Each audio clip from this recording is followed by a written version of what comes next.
दोस्तों सीएससी में जो टेक्स्ट टू विन का ऑप्शन दिया गया है, यानी कि आईटीआर फाइल रिटर्न करने का जो ऑप्शन दिया गया है, इसमें दोस्तों टेक्स्ट टू विन के साथ आप काम करके अच्छा खासा इनकम कर सकते हैं। यहाँ पे दोस्तों अगर मान लीजिए आप 300 का आईटीआर रिटर्न करते हैं किसी भी ग्राहक का, तो यहाँ पे आपको लगभग 80 से 90 रुपया तक यहाँ पे कमीशन के तौर पर आपको दिया जाता है। तो चलिए हम लाइव देखते हैं कि आखिरकार किस प्रकार से हमें टेक्स्ट टू विन के साथ आईटीआर फाइल करनी है। तो सबसे पहले दोस्तों आपको डिजिटल सेवा पोर्टल को ओपन करना है और यहाँ से सर्च बार पे क्लिक करके यहाँ पे आपको लिख देना है इनकम टैक्स रिटर्न। अब दोस्तों यहाँ पे आप देख पा रहे हैं दो ऑप्शन आपको नजर आ रहा है। नॉर्मली आप कोई भी एक ऑप्शन पे क्लिक करेंगे तो डायरेक्ट आपको टेक्स्ट टू विन के डैशबोर्ड पे ले जाएगा, जो कि यहाँ पे आप देख पा रहे हैं। अब दोस्तों यहाँ पे आने के बाद इसे आप स्क्रॉल करेंगे तो यहाँ पे आप देख पा रहे हैं लॉग इन विद डिजिटल सेवा कनेक्ट। नॉर्मली हम क्या करेंगे, इस पे क्लिक करके डिजिटल सेवा से कनेक्ट करेंगे। इससे पहले दोस्तों मैं आपको बता दूं, अगर टेक्स्ट टू विन में कोई भी अपडेट आता है तो सबसे ऊपर में ही आपको सूचना दे दिया जाता है। जैसा कि आप देख पा रहे हैं यहाँ पे इंपोर्टेंट नोटिस दी गई है, अगर आपकी इनकम 2.5 लाख से कम है तो 31 जुलाई के बाद भी बिना किसी पेनल्टी के आपकी आईटीआर फाइल हो जाएगी।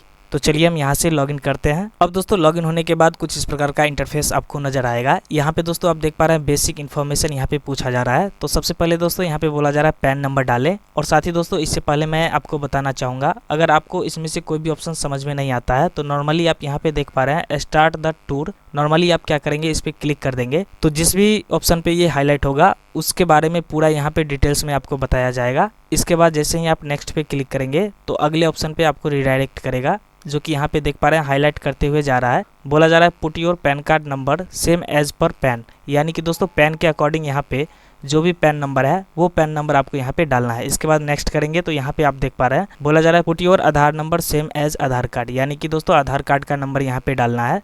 इसके बाद नेक्स्ट करेंगे तो यहाँ पे आप देख पा रहे हैं बोला जा रहा है put your date of birth same as PAN card. तो दोस्तों यहाँ पे आप देख पा रहे हैं इससे रिलेटेड जो भी ऑप्शन से रिलेटेड ज्यादातर जानकारी है वो सारी जानकारी आपको यहाँ पे नरेशन में दे दिया जाता है। तो यहाँ पे दोस्तों आपको आईटीआर फाइल करने में ज्यादा कोई भी परेशानियों का सामना नहीं करना पड़ेगा। बिल्कुल आसानी के साथ आप यहाँ से स्टार्ट द टूर पे क्लिक करके आप नेक्स्ट करते जाएंगे तो यहाँ पे आप डाटा बिल्कुल आसानी के साथ भर सकते हैं। इसके बाद दोस्तों देख पा रहे हैं बोला जा रहा है put your father name same as per PAN card, यानी कि दोस्तों यहाँ पे जो आप पिता का नाम लिखेंगे, यानी कि जिनका भी आप आईटीआर फाइल कर रहे हैं उनके पिता का नाम उनके पैन कार्ड के अकॉर्डिंग ही लिखना है। अगर मान लीजिए उनके पैन कार्ड पे राम कुमार लिखा हुआ है और उनके जो आधार कार्ड है उन पे राम कुमार महतो है, तो आपको आधार कार्ड वाला नहीं, सिर्फ और सिर्फ जो पैन कार्ड पे नाम लिखा हुआ है राम कुमार, वो नाम आपको यहाँ पे लिख देना है। इसके बाद नेक्स्ट करेंगे। अब दोस्तों बोला जा रहा है कस्टमर का मोबाइल नंबर यहाँ पे डालने के लिए, और साथ ही बोला जा रहा है mention the customer mobile number which you want to show in income tax return file, यानी कि दोस्तों इनकम टैक्स रिटर्न जो आप करेंगे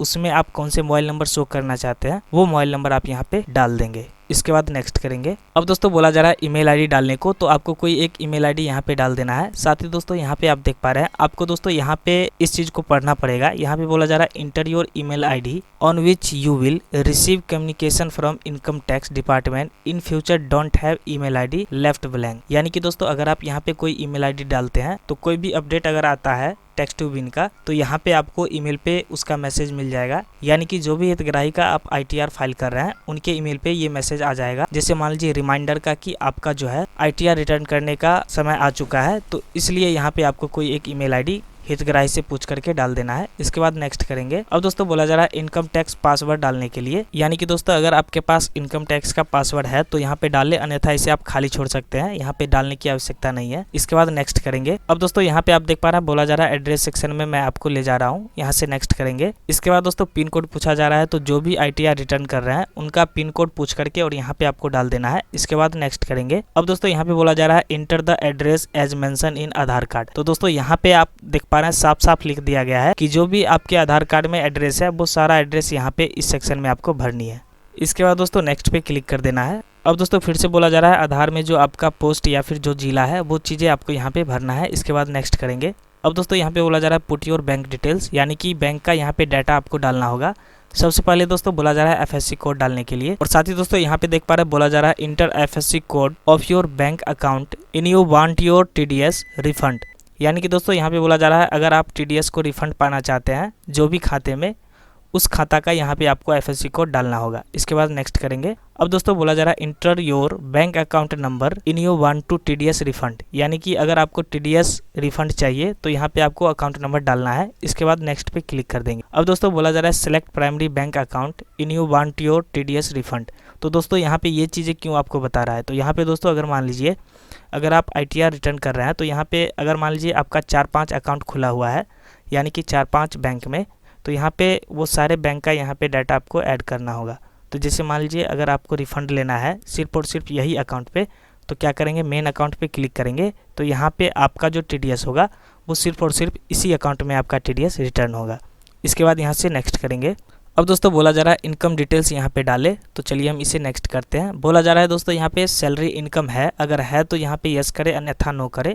तो दोस्तों यहाँ पे मैं आपको बता दूं, अगर आप CSC VLE हैं तो आपका सैलरी इनकम यहाँ पे नहीं होने वाला है। यहाँ पे जो आप सिलेक्ट करेंगे वो अदर इनकम सिलेक्ट करेंगे। और अगर मान लीजिए किसी भी हितग्राही का आप ITR रिटर्न कर रहे हैं और वो जो सामने वाला पर्सन है वो सैलरी इनकम प्राप्त करता है, तो नॉर्मली आपको यस पे क्लिक कर देना है, अन्यथा नो पे क्लिक कर देंगे। इसके बाद नेक्स्ट पे क्लिक कर देना है। अब दोस्तों यहाँ पे बोला जा रहा है क्या आप अदर इनकम करते हैं, तो हाँ, चूंकि दोस्तों हम CSC VLE हैं तो क्या करेंगे, यस पे क्लिक करेंगे। इसके बाद नेक्स्ट कर देंगे। अब दोस्तों बोला जा रहा है business income turnover should be less than 1 crore. तो दोस्तों यहाँ पे आप देख पा रहे हैं 3 ऑप्शन दिया गया है। बोला जा रहा है लेस देन 20 लाख टर्नओवर, यानी कि दोस्तों 20 लाख से कम का आपका इनकम है। और 2 नंबर पे बोला जा रहा है मोर देन 20 लाख टर्नओवर, यानी कि 20 लाख से ऊपर आपका इनकम है, तो इस पे आपको सिलेक्ट करना है। और अगर मान लीजिए आपका नो इनकम पे ITR रिटर्न कर रहे हैं तो नॉर्मली आपको यहाँ से नो पे क्लिक कर देना है। तो चूंकि दोस्तों जो CSC VLE होते हैं उनका जो इनकम होता है 20 लाख से नीचे का ही होता है, तो लेस देन यहाँ पे 20 लाख पे क्लिक करना है। इसके बाद नेक्स्ट पे क्लिक कर देना है। अब दोस्तों इसे हम स्क्रॉल करेंगे। अब दोस्तों यहाँ पे बोला जा रहा है scan the flowing other document, pan या फिर LIC या फिर मेडिकल इंश्योरेंस, NSC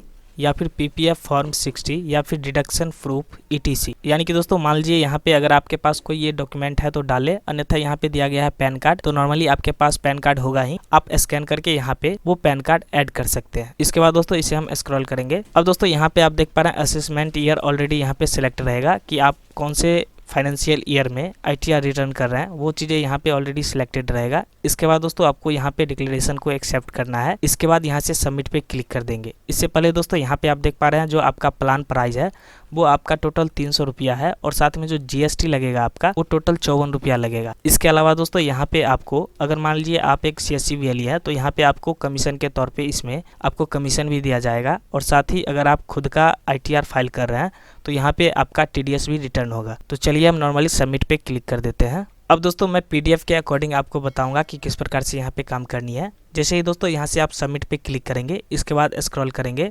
अब दोस्तों यहाँ पे रिडायरेक्ट करेगा आपको पेमेंट के डैशबोर्ड पे। यहाँ पे दोस्तों आप देख पा रहे हैं 354 रुपया का यहाँ पे सेल अमाउंट है, और साथ ही जो आपका वॉलेट से डिडक्ट होगा वो टोटल 219 रुपया 48 पैसा डिडक्ट होगा।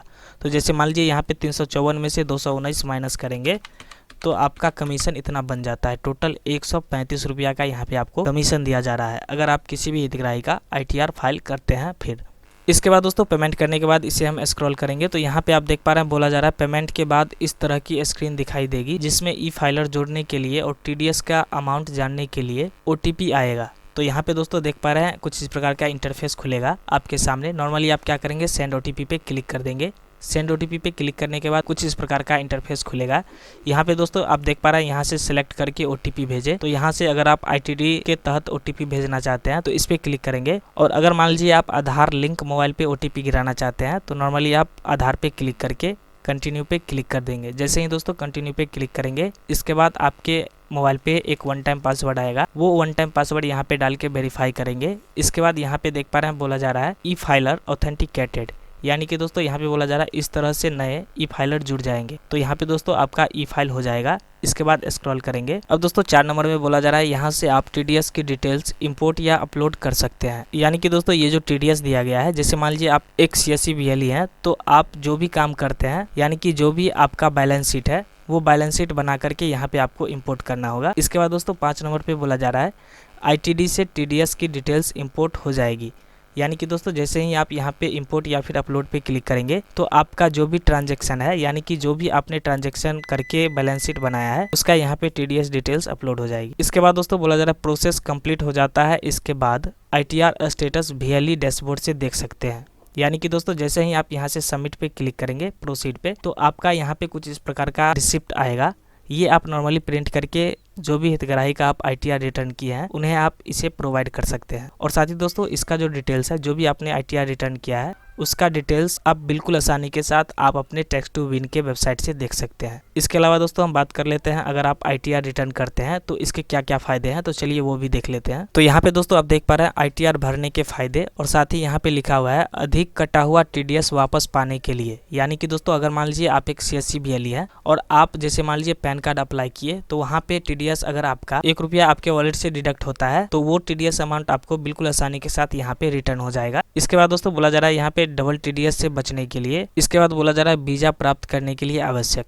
तो दोस्तों अगर आपको वीजा चाहिए तो यहाँ पे आपको ITR रिटर्न करना चाहिए। इससे क्या होता है कि आपका वीजा इंस्टेंट जनरेट हो जाता है, ज़्यादा लफड़ा इसमें नहीं होता है। इसके अलावा दोस्तों यहाँ पे बोला जा रहा है इनकम प्रूफ का महत्वपूर्ण दस्तावेज होता है ये। यानी कि दोस्तों अगर आपसे कहीं भी इनकम टैक्स का प्रूफ मांगा जाता है तो वहाँ पे आप नॉर्मली ITR का रिसिप्ट दिखा सकते हैं। इसके अलावा दोस्तों बोला जा रहा है क्रेडिट कार्ड या फिर गवर्नमेंट टेंडर के लिए जरूरी है। जैसे मान लीजिए अगर आप कोई प्रोजेक्ट लेते हैं, एग्जाम्पल के लिए जैसे अगर आप गाँव से बिलोंग करते हैं तो आपके गाँव में जरूर रोड सड़क बनता होगा, तो वहाँ पे आपको प्रोजेक्ट मिलता होगा, तो वहाँ पे आपसे इनकम टैक्स का प्रूफ मांगता है, तो वहाँ पे आपको इसका रिसिप्ट दिखा करके बिल्कुल आसानी के साथ वो टेंडर ले सकते हैं। इसके अलावा दोस्तों बोला जा रहा है लोन एप्लीकेशन के लिए अनिवार्य है। यानी कि दोस्तों अगर आप बहुत ही ज़्यादा बड़ा लोन अमाउंट लेना चाहते हैं तो यहाँ पे आपको इनकम टैक्स रिटर्न का रिसिप्ट दिखाना पड़ेगा। इसके अलावा दोस्तों यहाँ पे देख पा रहे हैं एक कॉन्टैक्ट नंबर दिया गया है। अगर दोस्तों आपको टैक्स टू विन से रिलेटेड कोई भी क्वेरी है, जैसे मान लीजिए अगर आपका ITR हो गया है लेकिन अभी तक TDS रिटर्न नहीं हुआ है, तो बिल्कुल आसानी के साथ आप इस कॉन्टैक्ट नंबर पे कॉन्टैक्ट करके वो जानकारी प्राप्त कर सकते हैं। तो दोस्तों आज का ये वीडियो कैसा लगा कमेंट सेक्शन में जरूर बताइए, और वीडियो पसंद आई तो प्लीज़ एक लाइक ज़रूर ठोकिए।